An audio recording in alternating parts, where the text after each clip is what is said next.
Jesse and Amanda. Hugo weaving as we live and breathe. Look at that.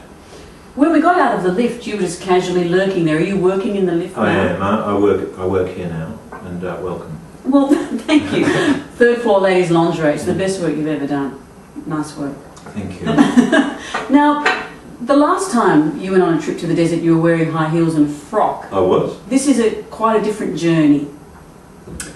Yeah, hugely different. I mean, actually, utterly beautiful place to film, utterly beautiful landscapes. And we did traverse through the Flinders Ranges on our way up to Alice Springs with Priscilla, but that's about the only similarity between the two films, really. Australia does a great road movie though, don't you think? You look at it from Mad Max to sort of Running on Empty to Cactus, that Brian Brown one, to now this. What's your, out of all the road movies, what's the one that you can identify, excluding Priscilla? Well, I'm about to say Priscilla. Now you've got to cut Priscilla out.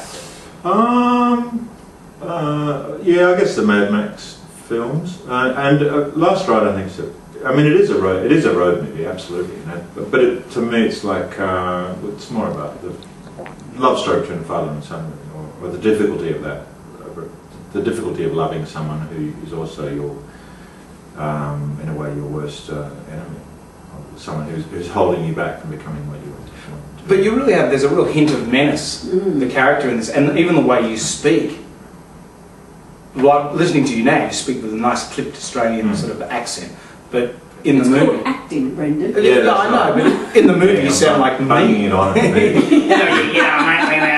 Different voice than that. That's right. No, just voices. Yeah, you sound like that chick boom chick. Whose phone's that? Oh, we're just here. Oh, they're all going. They're ringing. That's room service. They're going to find out that we're not John and Dada. I ordered a chicken, I hope you don't mind. But you are quite menacing, and you're a flawed man and a flawed father. Was that a challenge? Yeah, but that was also the thing that interested me about him, is that he's obviously got an anger management problem. He's obviously got a terrible inability to control his impulses.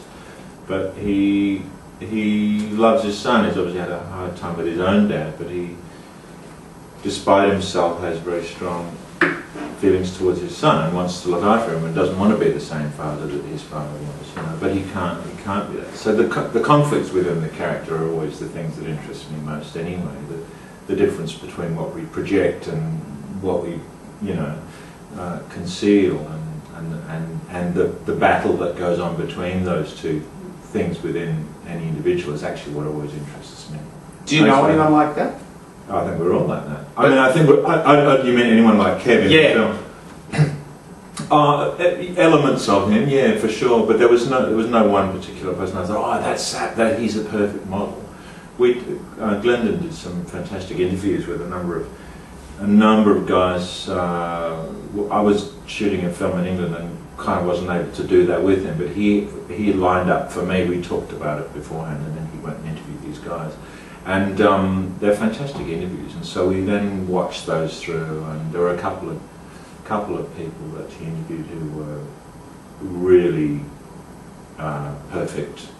Not in every way for Kev, because they're a different life story, but just something about two of these individuals was wrong.